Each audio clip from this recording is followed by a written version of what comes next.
Kung susunugin mo lang yung dingding, talagang masusunog dahil tuyot na po ang kahoy. Ayan. Hi guys, for today's video, so ayun, since ang dami nagtatanong sa akin, na unfinished ba talaga ang classroom namin dito sa Tungkol Elementary School? Yes po. So get ready with me kasi ipapakita ko sa inyo lahat ng classroom dito na unfinished. Let's go! So ayan guys, ito po yung classroom ko. Ayan, unfinished po talaga siya. So hindi ko na siya tinanggal lahat yung mga dinikit ko. Ayan. Pero since regular naman ako, i-renovate ko po yan siya. Unti-unti ko po siyang i-renovate. So ayan po, unfinished po talaga. Ayan. So, ito naman po yung bagong classroom na pinagawa ng aming principal. So, ayan. Hindi pa po siya tapos, pero concrete na po siya. Hindi katulad nung sa amin na dingding pa lang. Ang advisory nito, ang classroom na may-ari nito is LPT na po siya, pero hindi pa po regular. So, ayan, unfinished pa po. Hindi po yan siya sponsored. Principal po ang nagpagawa niyan.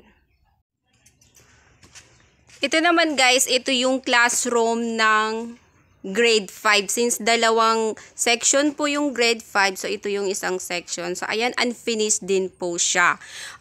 At maliit po yung loob. Ayan, and then, masyadong masikip. So, ayan. Kung nakikita niyo, unfinished po talaga yung mga classroom namin. Kung susunugin mo lang yung dingding, talagang masusunog. Dahil tuyot na po ang kahoy. Ayan. So, ito po ay classroom ng grade 5. And ayan guys, yan po yung labas ng aming classroom. Ang ganda po ng mga mini pens, pero hindi po siya concrete. Ayan, unfinished po talaga. So, ito naman ang classroom ng grade 1. O, hindi pa tapos mag-back class kasi buntis yung advisor.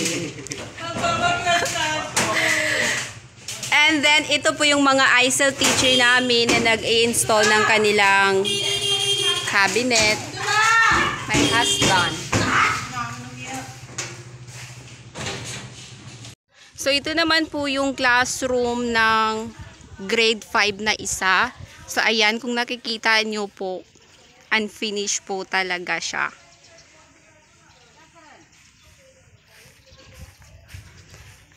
O, diba, nakikita niyo yung dingding, kawawang kawawa. So, ayan. Yung iba po na mga dinikit dito na baklas na. So, grade 5 po ito siya na classroom. Ito po yung isang grade 5 na classroom. O, yan. Unfinished po siya. So, ito naman, ito unfinished din. Classroom naman po ito ng grade 1. Kasi dalawang section ng grade 1 namin. So, ito naman po ang kanilang classrooms. O, diba? Ang liit po. Ayan. Hindi pa po tapos mag-backclass ang kanilang advisory. So, meron po silang ceiling fan. Unfinished po. And ayan po yung aming gym. So, minsan, yung ibang grade level po, dyan sila nagkaklase kasi kulang po kami sa classroom. So, ayan. Ito po yung mga classroom namin, o, diba?